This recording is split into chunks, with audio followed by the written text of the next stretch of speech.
હોસ્પિટલમાં દાખલ ગરીબ જરૂરિયાતમંદ દર્દીઓને પોષણયુક્ત આહાર મળી રહે અને તેઓ ઝડપથી સ્વસ્થ થાય તેવા ઉમદા હેતુથી આ વિતરણ કરવામાં આવ્યું હતું. ટ્રસ્ટના કાર્યકર્તાઓએ દર્દીઓને તેમના સગા સંબંધીઓ સાથે વાતચીત કરીને તેમના ખબર અંતર પૂછ્યા હતા અને તેમને હૂંફ આપી હતી.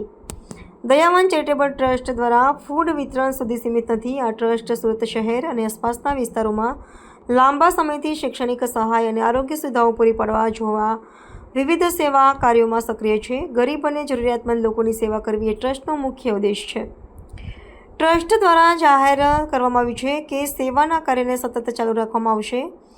દયાવાન ચેરિટેબલ ટ્રસ્ટ દ્વારા હવેથી દર મહિને નિયમિતપણે સિવિલ હોસ્પિટલમાં આ જ રીતે જરૂરિયાતમંદ દર્દીઓ માટે ફૂડ વિતરણ કરવામાં આવશે. ટ્રસ્ટની આ નિયમિત સેવા પ્રવૃત્તિ સમાજમાં અન્યોને પણ પ્રેરણા પૂરી પાડે છે.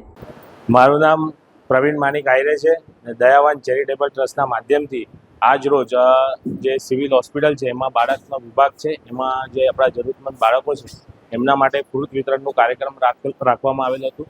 અને આ સંસ્થા મહિનાના હર એક રવિવારે આવી જ રીતે ફ્રૂટ વિતરણ કરશે અને શૈક્ષણિક અને આર્થિક રીતે જે પણ બાળકો એ છે એમના માટે અમે કામ કરીશું આગળ પણ.